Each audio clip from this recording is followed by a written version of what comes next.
O crescimento da economia brasileira perdeu força no terceiro trimestre do ano. O PIB, a soma dos bens e serviços produzidos no país, cresceu 0,5% entre julho e setembro, um avanço de quase 7%.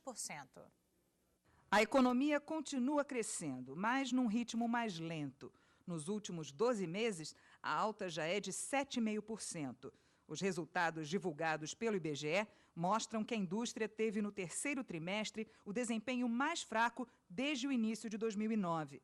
O crescimento das importações motivou esse desempenho da indústria. Na comparação do terceiro trimestre de 2010 com o mesmo período do ano passado, as compras externas tiveram a maior alta desde 1996. A economia brasileira está num momento bom, né? Mas quem é que está se valendo desse bom momento da economia brasileira?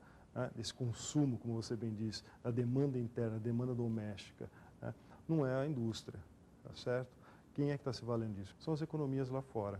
Mas no acumulado de 12 meses, o crescimento do setor ultrapassa os 10%. A agropecuária também teve queda no terceiro trimestre, mas no acumulado dos últimos 12 meses, o crescimento chega a quase 6%.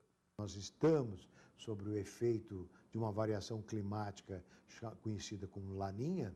Se nós não tivermos prejuízo nessa questão climática, nós devemos colher uma safra boa e deverá recuperar o PIB outra vez. O resultado dos setores de serviços e o consumo das famílias foram os que mais alavancaram o PIB. Os números do PIB reforçam a posição do Brasil entre as principais economias do mundo. Na comparação com o segundo trimestre de 2010, o país teve o 8º melhor resultado. Já entre os principais emergentes, os BRICS, a comparação é feita com o mesmo trimestre de 2009. E o Brasil fica atrás da China e da Índia.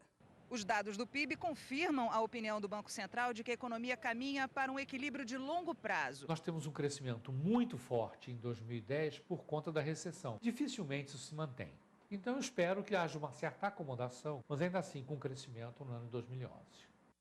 E o IBGE revisou os números do PIB do ano passado. Com a atualização de dados sobre a indústria e o setor de serviços, a economia brasileira fechou 2009 com queda de 0,6% em vez de 0,2%.